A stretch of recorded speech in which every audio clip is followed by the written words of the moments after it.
All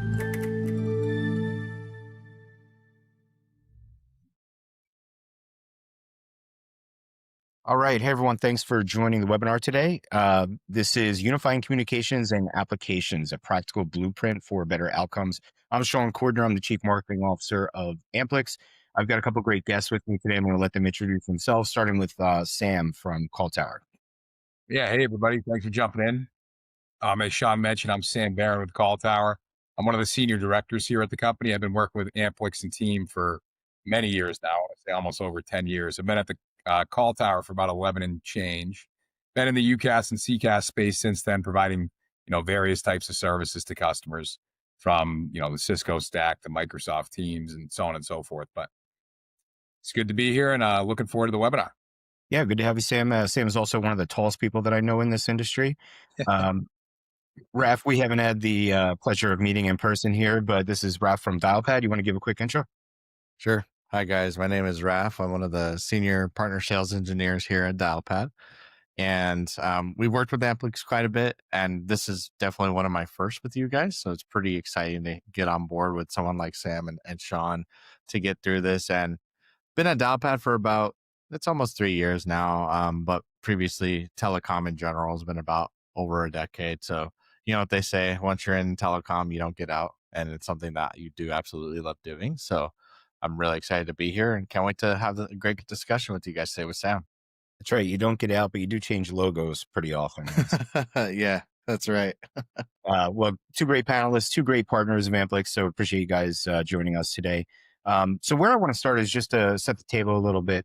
There was that old saying, there's an app for that, right? So that was referencing kind of the explosion of applications in the consumer technology space, but we're seeing that same kind of explosion in enterprise technology. So every department, every different operation has an application that comes along with it, and it's really revolutionized how enterprises work today. But it's also it's created data silos, it's created complexity, as well as opportunity when things are integrated well.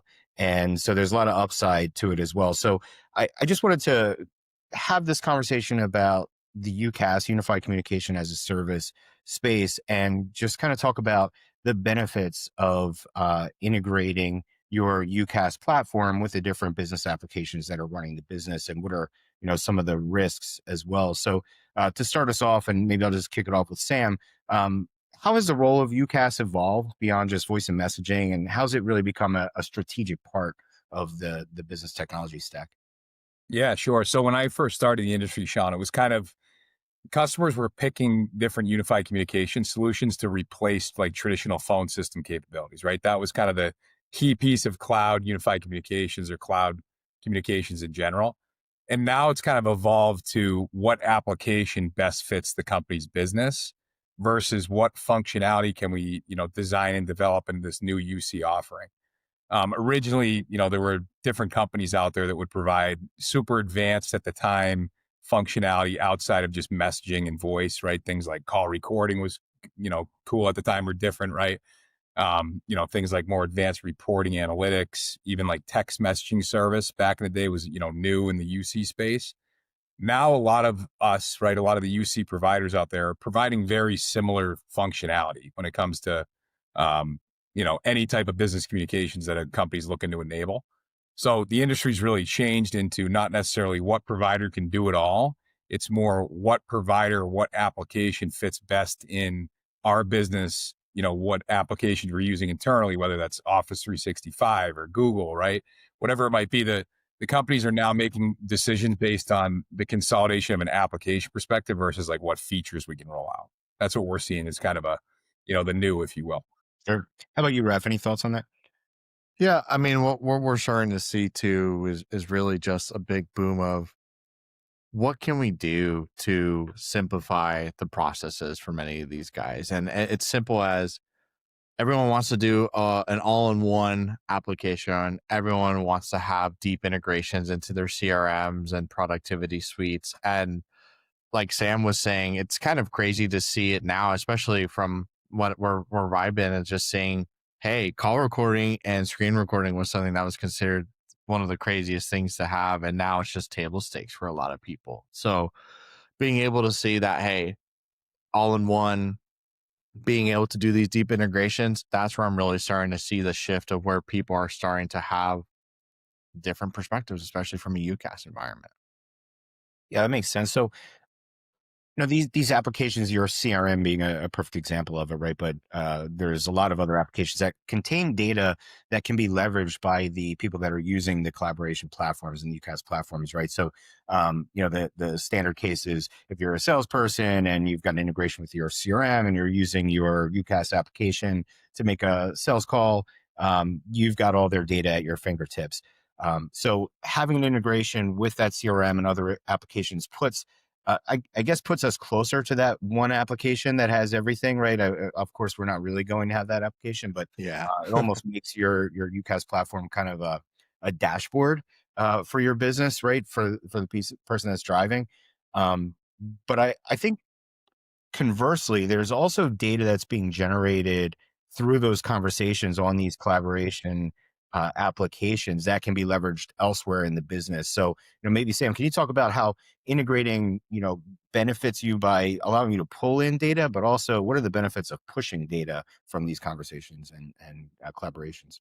Yeah, for sure. So all the different UCaaS tools, depending on what the customer is looking for, as different levels per se of CRM integration and different data that you can either pull or push from that unified communication application. A good example would be if I'm on a call and I'm either recording the call or the call is being transcribed via some AI application.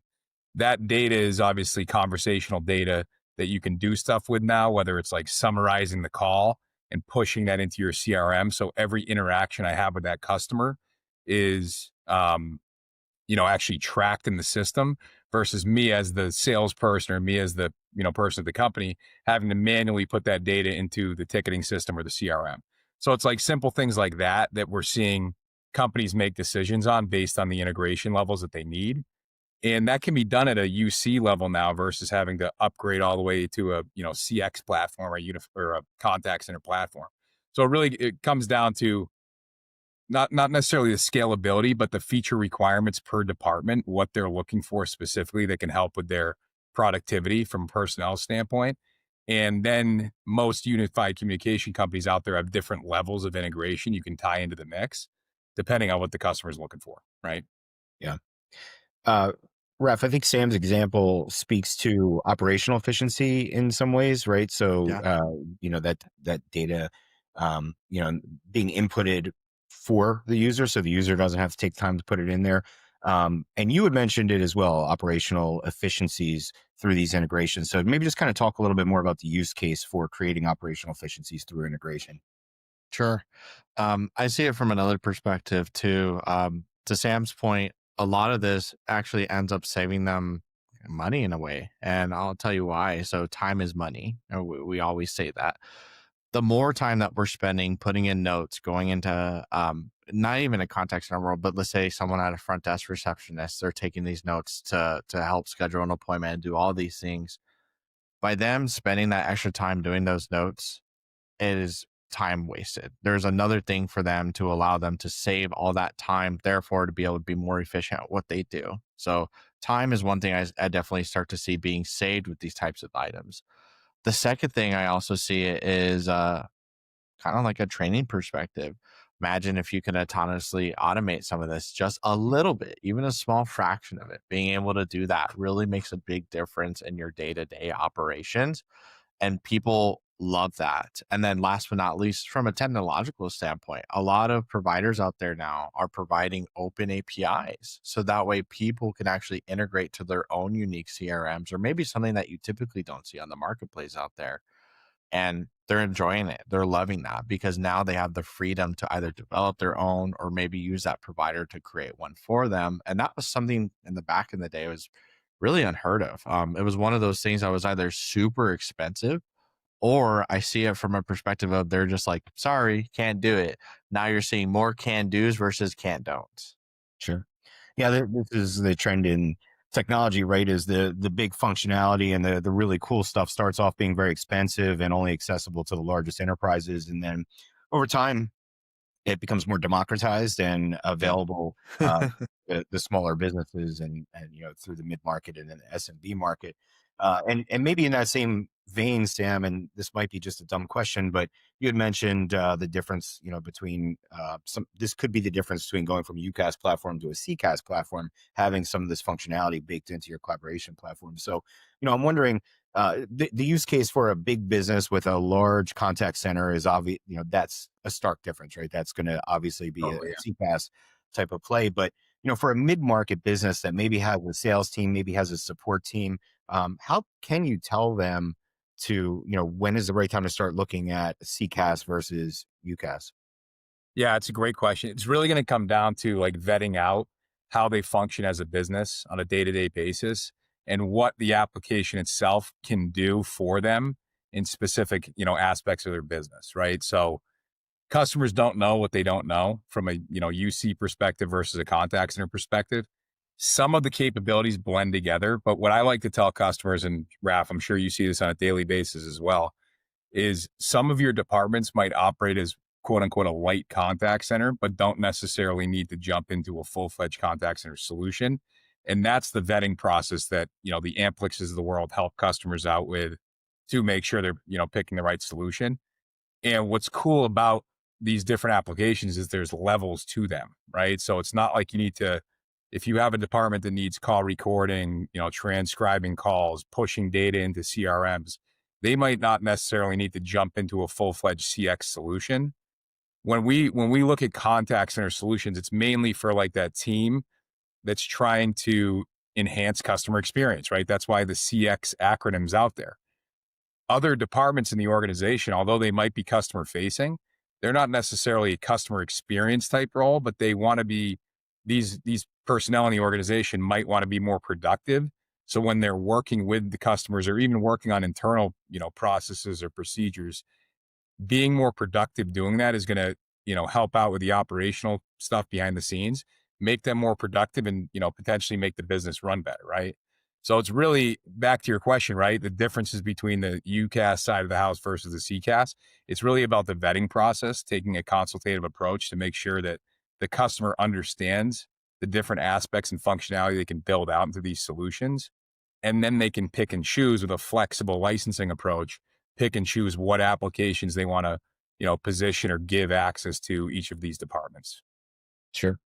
Um, Raf, you had mentioned a lot of applications have open APIs, and a lot of these platforms, allow you to integrate with those APIs. I wonder if maybe you could tell me what are some creative use cases that you've run across that are more than just integrating a UCaaS platform with a CRM? Yeah. I think some of the some of the craziest ones that we've really ran into is the EHR EMRs in the healthcare space.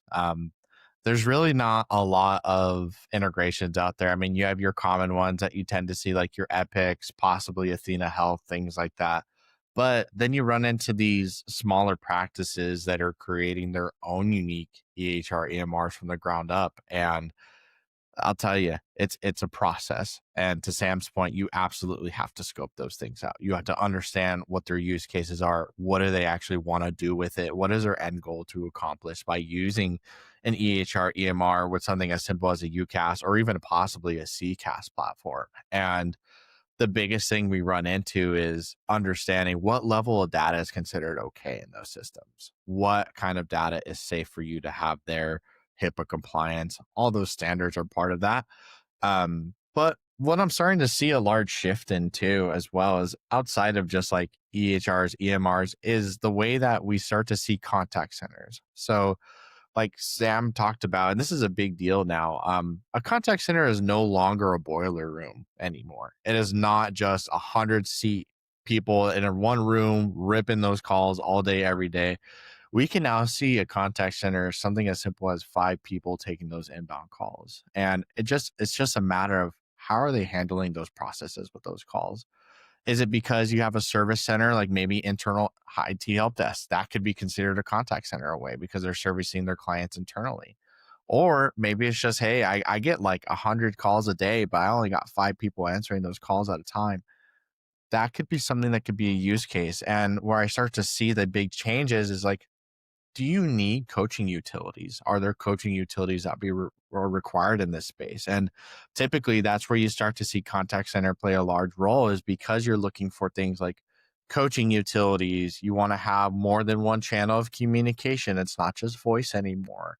And as you start to grow, we start to see that, oh, okay, cool. Like you can have a 5-person contact center and they can do everything else that a 100-person contact center previously could in the past. It's pretty impressive to see the change of where we're starting to see that go.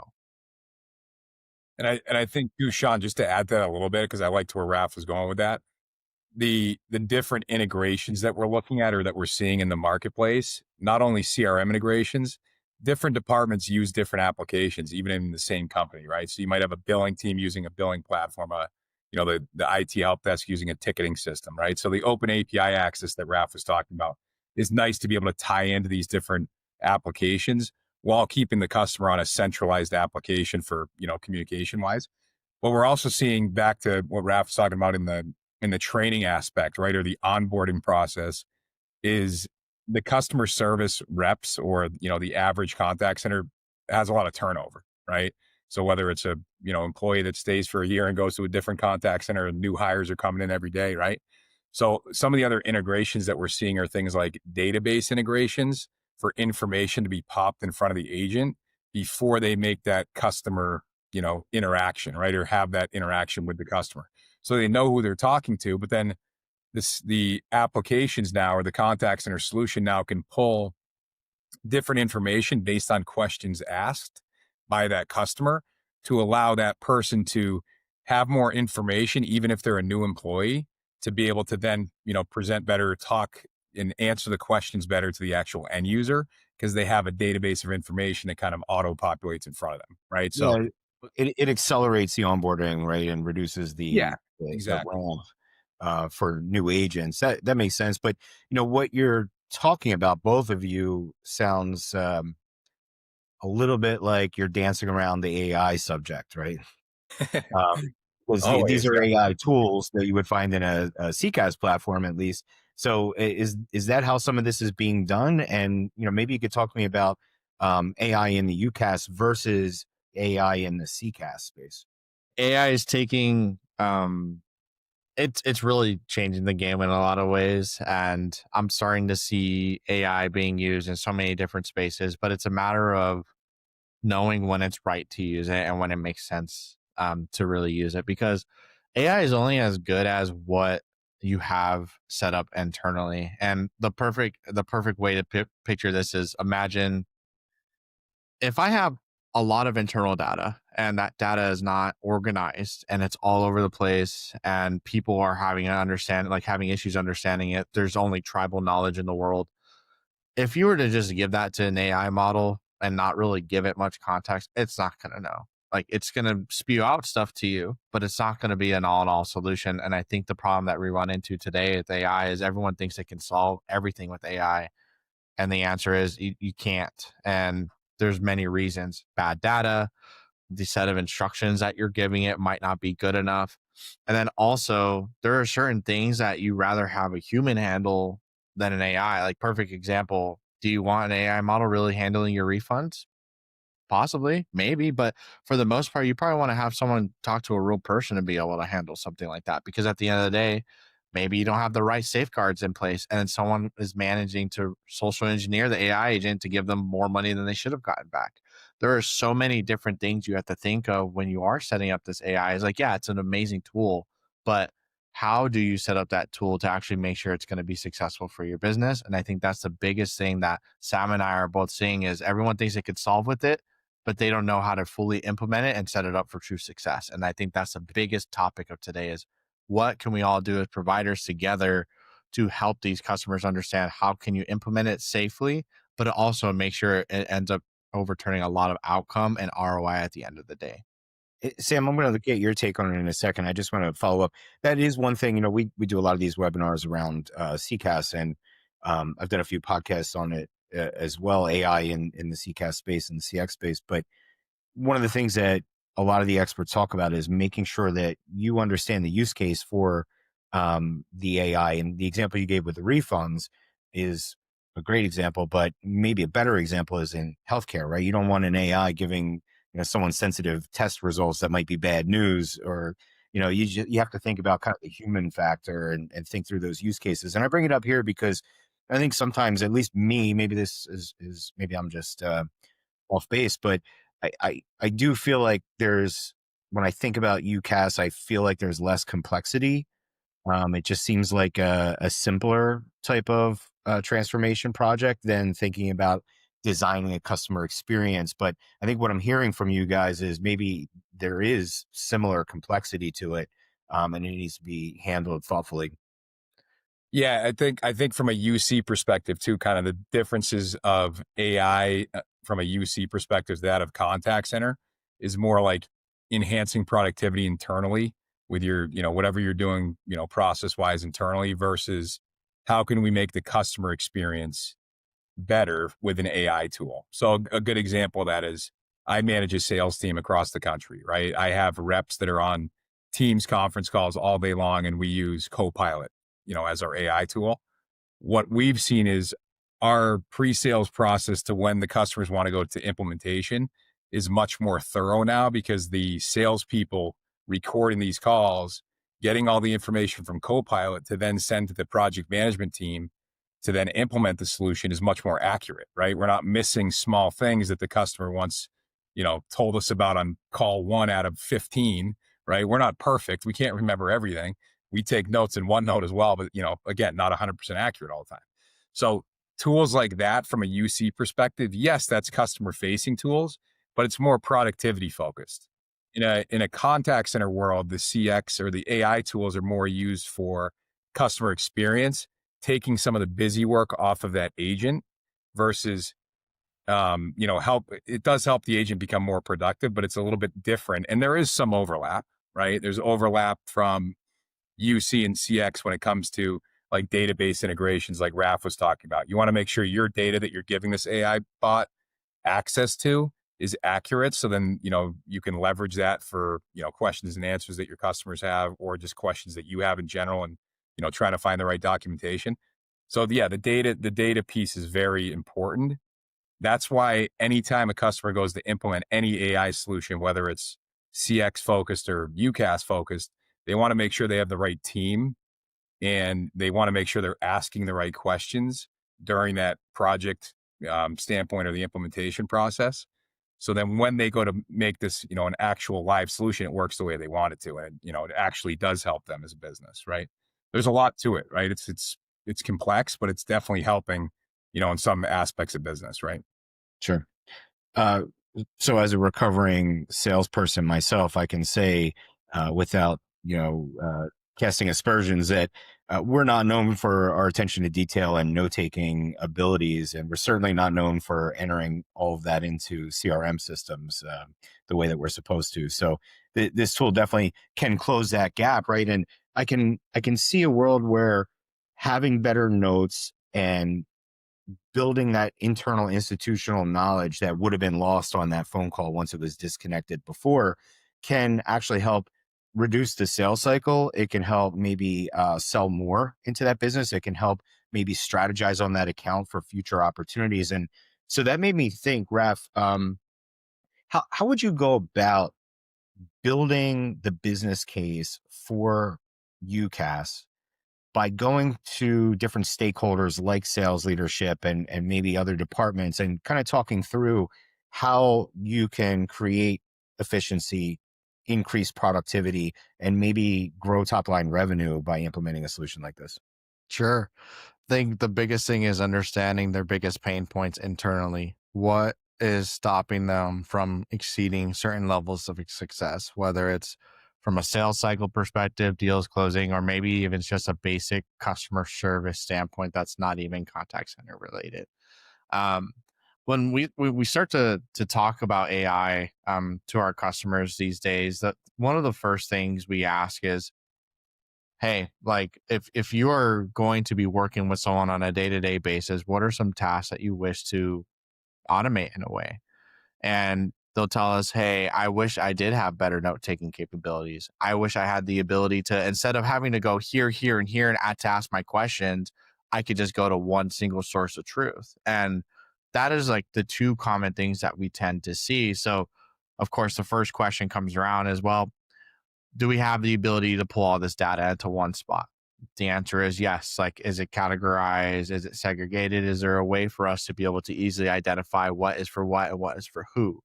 And if the answer is no, then we have to help them create a plan to organize that data so that way when we do feed it into a model, it is safe and easy for it to consume. And that way it can understand, hey, this is for sales, this is for service, and then this is for support, for example.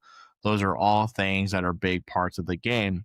And then, of course, the second step is understanding how long, like, what are their expectations for implementation? Since they're already dealing with this struggle now, how soon can we get this implemented so they can start to see a turnkey of results over time within usually a month to, usually you don't see AI results for about 30 to 90 days. I mean, that's just realistically like where you start to see the ROI begin to happen.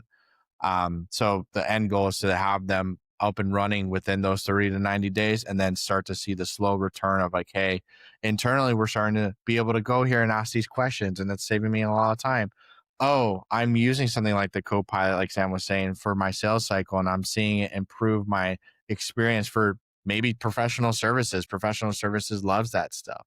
Because I remember like in the past when I first started as being an SE, I always wanted to make sure I didn't miss one thing on a scoping call, because if I did, you know how easily that could backfire. Like, and it could have been one of the most important things and you just missed the most important thing. And you go to implementation, they implement, you forget that one thing and they're like, well, what about this? Oh my gosh, I totally forgot, or I didn't go back and look at that recording. That is a thing in the past now, because we can use like those AI tools to be able to get that meeting summary. So that's where I'm starting to see some, and how I would start the implementation process to help these guys for sure with those two items. So 31% of the people that are watching this recording are probably going to have a legacy on-prem system. That's what the data tells us, right? So maybe not our audience, because they're so much more advanced than that, right?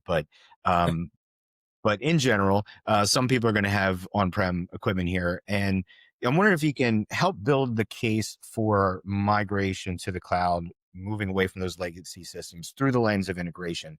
In other words, what are they gaining by going to a UCaaS platform in terms of the ability to do integrations, and what are the limitations with legacy equipment?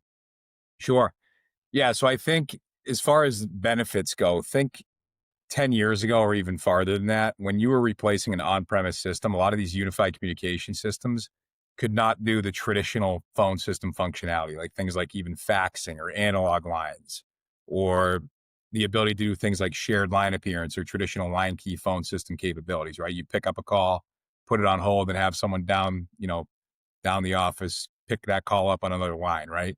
Things like that were scary for customers that are migrating from a prem system to a cloud system. But now they're available, and there's different ways to make that. Customers are making decisions not based on necessarily the traditional functionality anymore. It's more, how integrated can we get with the solution from a unified communication perspective, and what makes the most sense for the business. So a good example of that is a lot of customers are trying to use applications they have today, right? Like WebEx or Zoom or Teams, right? And integrating all forms of communication into those centralized apps. So traditionally, customers were making decisions based on those traditional functionality requirements that they have from a prem-based system. Now it's more, what can we do to increase productivity and integrate more of that communication into a centralized pane of glass to simplify the process, like Raph was talking about earlier. Simplification is more of the reason why customers are making decisions towards cloud-based communications, not only to simplify the implementation process, but to simplify what the users are using from an application perspective. So everyone's communicating on the same window, basically, right? Now, some of the, I guess, downsides of migrating from a legacy system to a cloud-based system, not downsides, but caveats you run into, is a lot of customers out there that are using traditional phone systems have old phones out there, right? Or they have, fax lines out there, or they have, paging systems that are analog still. There's different ways to integrate those into cloud-based solutions. Now, the handsets themselves, depending on what the handsets are, those can be difficult to integrate into a cloud-based system depending on what, firmware they're running behind the scenes, right? Like traditional Avaya phones, Mitel, ShoreTel phones, even old Cisco phones, they don't really work nicely in a cloud-based world, right? They're not SIP-enabled phones.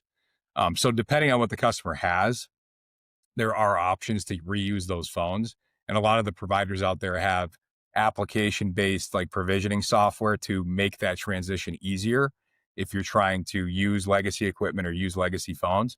And then there's also ways to tie back cloud based systems to premise based infrastructure like paging systems or fax machines or, analog lines, for example.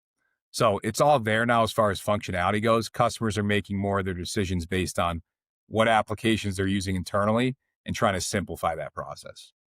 Sure. Raf, I think you made a strong case for what are the more obvious, both of you have made a strong case for what are the obvious integrations, right? The obvious use cases. What is a less obvious one? And, just from your perspective, what are the biggest missed opportunities that you see frequently when people deploy UCaaS? Yeah, I think some of the biggest missed opportunities that we tend to see is almost just think of it as maybe not just necessarily from like an integration standpoint, but we sometimes think too far ahead in terms of user adoptability. A big problem that Sam and I have seen over the years is going to be being able to adapt to a new environment, especially when you come from like an on-prem system, for example. It's a learning curve. It's a learning curve for a lot of people because back in the day, what'd you do? You just picked up your phone, you put it on hold, you put it on a line two, you have someone else pick it up. All simplistic things. And then now you bring in this new UCaaS provider and they have call recording. You can use this soft phone application to do XYZ. And it's like, oh my gosh, like I'm not used to something like this. So I think sometimes we fail to realize the audience. Sometimes you need to understand how easy is it going to be for them to adapt and learn to this type of environment. And that's another reason why we're starting to still see people kind of stay behind on these legacy platforms because they're afraid of change or they know that their user base is going to struggle with adopting to technology like this. So what we can do as providers is we can try our best to understand, okay, you know what? Maybe we can still use the dust phones today, even though the goal for a lot of us is to not use them anymore. Let's try to make that use case work for them. Let's bring them as much simplification as possible and what processes they're used to doing, whether that's line key emulation, busy landfill, stuff like that.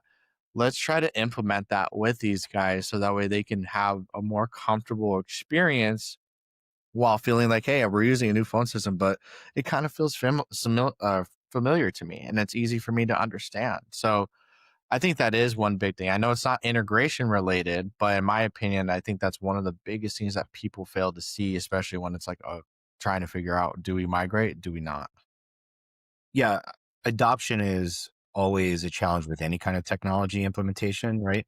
A new software that you're rolling out, whoever is running the project, they've got these grand ideas about how you're going to generate ROI, but it really relies on people using the tool that you're rolling out.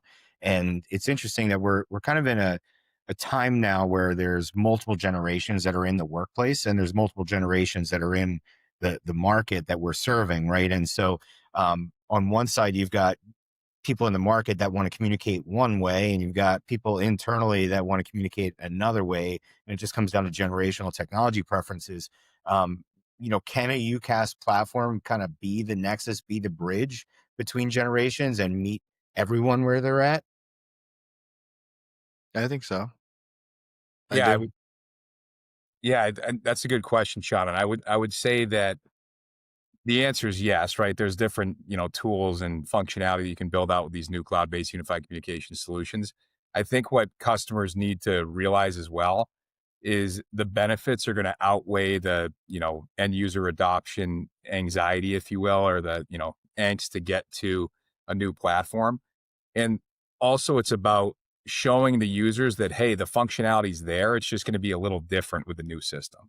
because all the buttons, bells and whistles, all the functionality is pretty similar from traditional phone systems to, new UCaaS applications, if you will.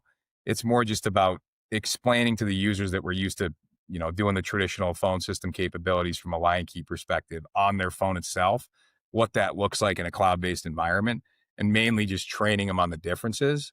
So then the business impact is going to be much more beneficial for a majority of the user group than just that small group that's, not willing to change or doesn't want to change. I think that's a big miss too, back to, your other question. That's a big miss from companies is they are making decisions, or most companies that are going cloud-based are making decisions based on the benefit of going to a cloud-based application. Some companies are missing out moving in that direction because they're worried about changing those different types of users in the organization and worrying about not necessarily scaring them out of the company, but giving them a solution that's not the exact same as what they're using. So that end user adoption gets a little bit, scary, if you will, from an IT, um, perspective. Right. But Sure. I can imagine a world where productivity takes a hit if you have a lot of people that are more comfortable with the older technology, and there's going to be a learning curve for them to pick it up, right? So maybe that's for something sure. that people need to plan for. Um, so, Raf, aside from adaptability, which it seems like you both agree that's a big miss, what are some common challenges that you see when customers try to integrate their UCaaS platform with critical applications within the business? Yeah, some of the issues that we tend to run into are limitations with APIs actually, and it might not be from the UCaaS provider itself; it's from the software provider. There's many of them out there that it's a pay to play space. So they will actually have their customers pay additional premium in order to get access to tools and the API tool sets to be able to integrate with other providers. And that can actually sell someone, you know what, that's not even worth the change for me, because now I'm paying you guys, I'm paying my software provider more. Like, how are we actually simplifying this process if I'm spending a lot more money in the long run? And I think that's a common thing that people hang on to. And while I agree with them, price is, of course, extremely important, especially in today's world. But we also have to remember, is it the most important thing though? And that's a big thing, is like sometimes price isn't. Sometimes you have to set price aside in order to accomplish your goals. And if we can accomplish the goals together, whether it's like, hey, you know what, you do have to pay a little bit more to use this API model, but at the end of the day, it's going to save you all this time. Once again, that time turns into money. Time is now money. So instead of spending 3 or 4 hours extra a day putting in all your notes and you're paying an employee to do this, save that time. Instead of those 3 to 4 hours a day, they don't have to do that anymore. They can just go home when their shift is up, for example. And therefore, you're saving money on overtime. So, I mean, it's just little pieces of information that you have to kind of put together, build that use case around them for, and be able to show them, look, at the end of the day, there's a bigger and brighter tunnel there. We just need to go through this together. And sometimes you do have to take that bigger leap, whether it's paying just a little bit more to do that, to get that done. Let's do it together. But most of the time, that's what I always see. It's a pay to win model, or they don't even have the ability to integrate with other providers at all. So that once again, they're stuck still in their same ways, but now they have a whole new system they're learning alongside with that. Sam, same question. yeah, I would agree with Raf on that. I would also say it's more about the integration challenges we're seeing with older systems. So yes, pay to play is one thing, but also some of the contact center companies we're working with, or even just companies that are using internal databases, they have all this information in, SharePoint or, drives, if you will, that aren't necessarily easily accessible from these open APIs, or what information can we even pull from these systems? And they're doing things maybe in disparate systems as well. Maybe they have 5 different systems that, one CRM or one database could do for them, right? So I think a lot of the time when we're dealing with customers like that, it's almost taking a step backwards and saying, hey, maybe we should look at this from a, not necessarily a UC first perspective, but look at how can you guys improve internal processes with the applications you're using, and then look at how AI or these integrations can help once you guys get more advanced from a internal process perspective, right? So we're kind of seeing that as almost a holdup, if you will, or a caveat, right? A lot of companies now are moving to cloud-based applications. So the API integrations are, open APIs are easy to hook into those different apps. But when it comes to older systems, that's where we're seeing some, holdups, if you will. Yeah. Yeah. We're seeing that a lot, making sure that your data is ready for AI in particular, right? But really, um, so much of technology today is about accessing data within the enterprise, and so just making sure that your data is right and that you've got policies and governance around all that data. And it makes me wonder too: is security a source of friction in these kind of projects? Do you run into issues around cybersecurity and compliance with a platform like this being integrated with so many different systems? Raf, you want to take a stab at that? Yeah, we do. A lot of the times is we got to figure out what kind of data is going to be stored, what data is going to be accessed. That's extremely important, especially when it comes to like healthcare or think about banks, Fiserv. That's a big one, right? PCI compliance is a large thing in that space. And obviously we cannot be accessing credit card numbers. We shouldn't be able to see that stuff, whether it's from a call recording perspective or even a transcription perspective. So we got to make sure we're following those compliances. The second thing we have to also ask ourselves as well, in the event that we are doing some form of integration, is everything being able to be encrypted at transit and at rest and things like that. So a lot of, especially when we talk to these leaders, whether it's like the IT leaders of their world and they're trying to understand like, hey, what are your guys' security protocols? That's going to be a big standard item or big standard ask. And at the end of the day, of course, security is going to be one of the most important things to make sure not only are we upholding our end of the bargain, but whatever we're integrating with is also secure, because we also want to make sure that from both ends of the perspective, we're taking care of both of that. Because at the end of the day, we all know that if there is something that goes wrong, it's an expensive it's expensive because it's a breach of something. Someone finds out and now you have to report it, and then you go down this rabbit hole of additional legal fees and costs. You don't want to have to do that. And then of course you also don't want to lose your customers because you had some form of breach. So peace of Right. mind is going to be one of the biggest things, especially that I feel like a lot of people kind of just they glaze over it because they know it's important, but sometimes you have to really just take it from their perspective, especially if they're in a specific world that requires that strong set of security. You have to approach it with kindness and care from that as well. Sure. Sam, aside from the security risks and making sure that you've got your data in place, what are some other risks that are inherent to this kind of transformation? Maybe you could tackle them in two different ways, legacy on-prem from legacy on-prem to cloud, or maybe cloud to cloud migration, and what are some best practices to ensure a successful project? Yeah, I guess the first thing we do is we kind of vet out the compliance or security parameters that the customer is looking for.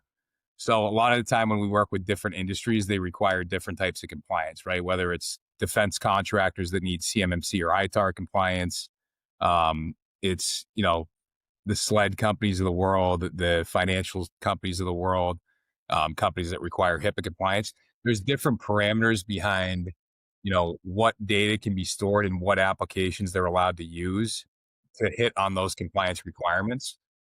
When a customer has a premise-based system, there's always that discussion. Well, we manage this internally, and we know where it's being housed. This is why we think this is the most secure option.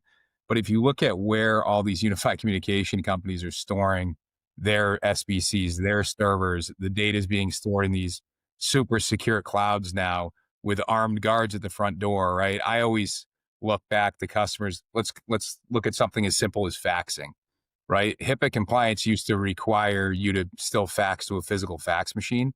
Do you think a physical fax machine where anyone in that office can go run by and grab a fax with, patient data on it, right, or medical records on it, is more secure than that being stored in the cloud, encrypted at transit and rest? No, right? So as far as risk goes, there's not really, from what we've seen, there's not really risk um, caveats going from a prem system to a cloud system. You just want to make sure when you're positioning a product to this customer that we are looking at what compliance requirements that they have, what data that they want the UCaaS provider, CCaaS provider to be storing, where that is being stored, and, kind of the parameters behind what they're looking for, right? Because then that way it mitigates the risk. And also we can explain to them how we've done this for customers similar to them in the past. Sure. Okay, so final two questions. I'm going to ask both these questions to both of you. First, I want you to look in your crystal ball, starting with you, Raf. What's next in the UCaaS space? What are some trends that people should be looking out for? What's next is agentic AI. That's I know people hate to hear it, but it really is what's next. And this is what you need to think about it as. Agentic AI, and I always use this use case as this. If you guys might remember in the past, whether it was elementary school or maybe you helped your kids with homework, but who remembers the peanut butter and jelly sandwich instruction protocol? Like they gave you that task, like give me instructions on how to do a peanut butter and jelly sandwich. This is the same for agentic AI. So if I always say, if I can give a random person on the street a set of instructions, if they can follow those instructions to the T without asking me a lot of follow-up questions, if the answer is yes, I've written an amazing set of instructions that an agentic agent can understand.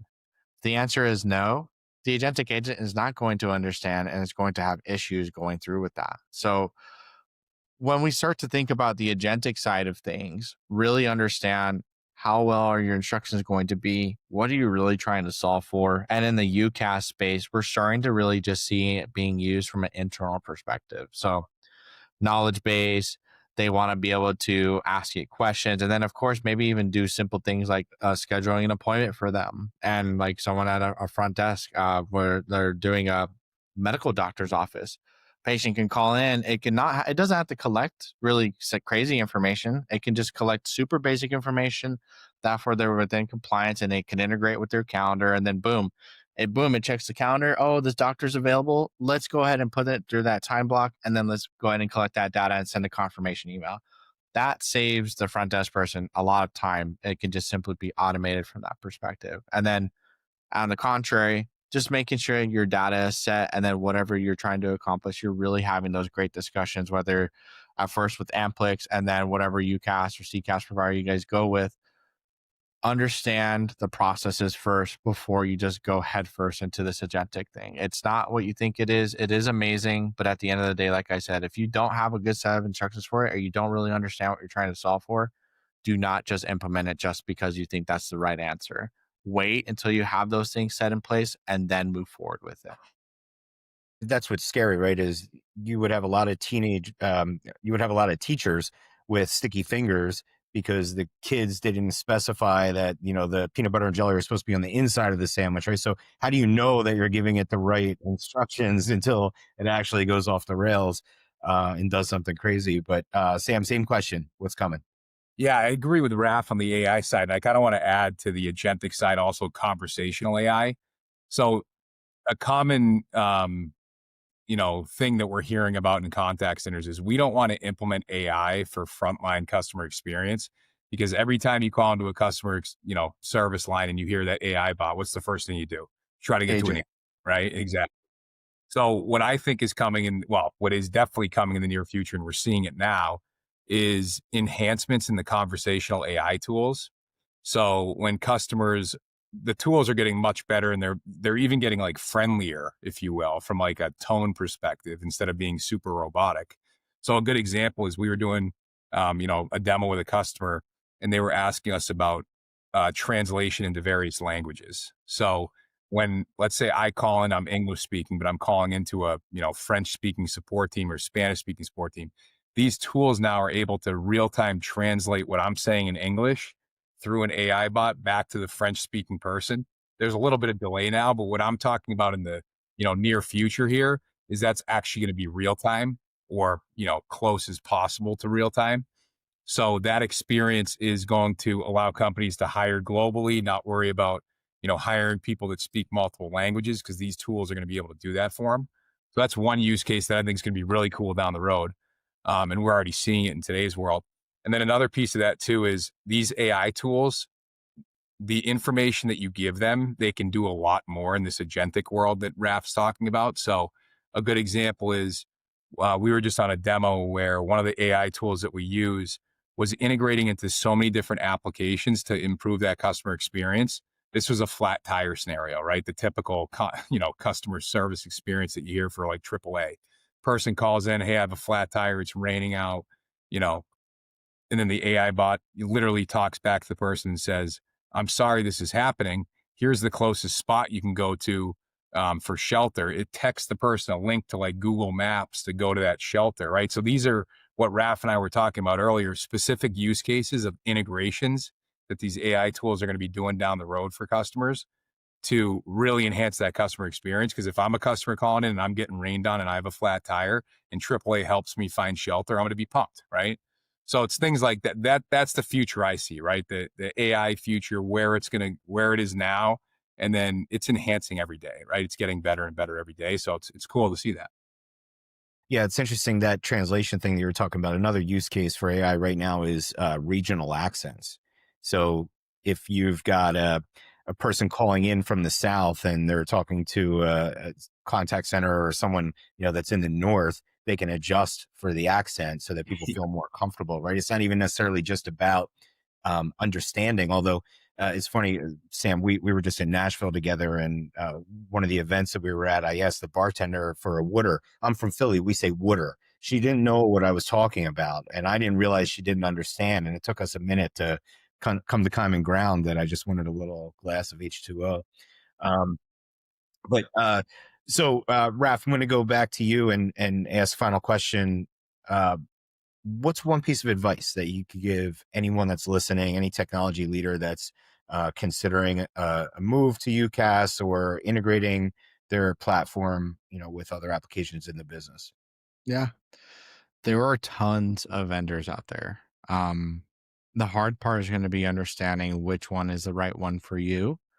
And it's a matter of understanding your day-to-day processes. So just like Sam was saying, just like we would do a scoping call with you guys, internally scope this out yourselves. Understand how are your day-to-days, what are some things you're trying to solve for, and understanding at the end of the day, what is an application after you see a couple. I'm not going to say go demo with like every single vendor possible, because I promise you'll be out demoed and you'll be so tired of that.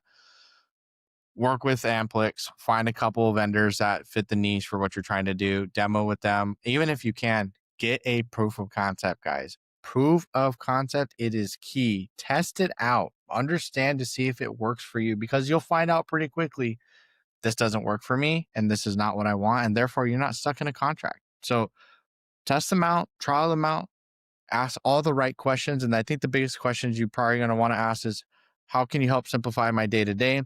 Are there a lot of integrations that are available? Make sure you can integrate with some form of CRM or whatever you guys are using internally. And then last but not least, just remember, it truly is. And I'm not saying this for any specific reason, but it's not always about price either. There will be some vendors that are priced higher or lower. It comes down to what can handle what you need to do in the right fashion. And that's what you should go with. So just because something is cheaper, and guess what, you might miss out on XYZ that this other vendor might have. It's not always about that. I understand price is important, but really just think about, at the end of the day, what you can solve for, and think about the long-term goal, what it will do at the end of the day. So that's all I got to say for my last sentence. That's great advice. Don't be penny wise and pound foolish. Sam, you get the final word. What's the advice that you've got? Yeah, I'm totally going to agree with Raf's point as well, right? Vetting it out internally, understanding what you're doing, but also from a communication perspective. But also, I think to kind of expand on that is look at each one of your departments, exactly what they're doing on a day-to-day basis and how this new unified communication application is going to affect them.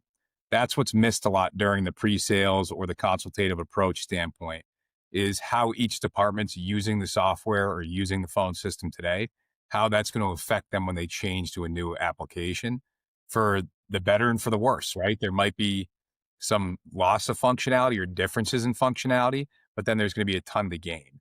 So make sure when you're doing that vetting with Amplix, right, or, internally at the customer side, make sure you're vetting out all different departments and all different personnel, not every single person individually, because that would take forever, right? For some of these larger customers, but really just looking at it, as a blanket approach to make sure what you're implementing is the right application for all the different departments out there.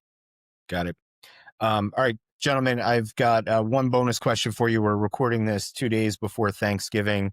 Appreciate you being in the office to do this. So starting with you, Raf, most underrated Thanksgiving side dish. Oh my gosh. Most underrated? Underrated. If I had to pick one, um, it would probably be like a savory yam casserole. So that's actually a little bit different. Everyone goes the sweet route. They get like the marshmallows, they get the brown sugar and all that. Do it with the savory approach. Just like if you have a normal loaded baked potato, do it with the yams instead. And I promise you, like, you're gonna love it just as much as you would love the sweet one. I appreciate that response. Sam, how about you? I'm going to go with green bean casserole. And the reason I'm going with that is a lot of people kind of knock it, right? I forgot what movie that was from, but someone was like, oh, no, not the green bean casserole again, right? If it's cooked well and it's crispy and you still have the soft green beans in the inside, if you cook it right, I think that's one of the most underrated side dishes on Thanksgiving. So I'm I going to get agree. on that, Sean, probably, but I like it. I agree with that 100%. I'm going to go with pineapple stuffing. I'm a savory stuffing kind of guy, but once in a while that sneaks on the table, and I always go back for seconds. So, That sounds good. gentlemen, Season your food. Thanks so much for your time and expertise. Appreciate you joining us today. Yeah, thanks. Thanks, Sean. Thanks for having us.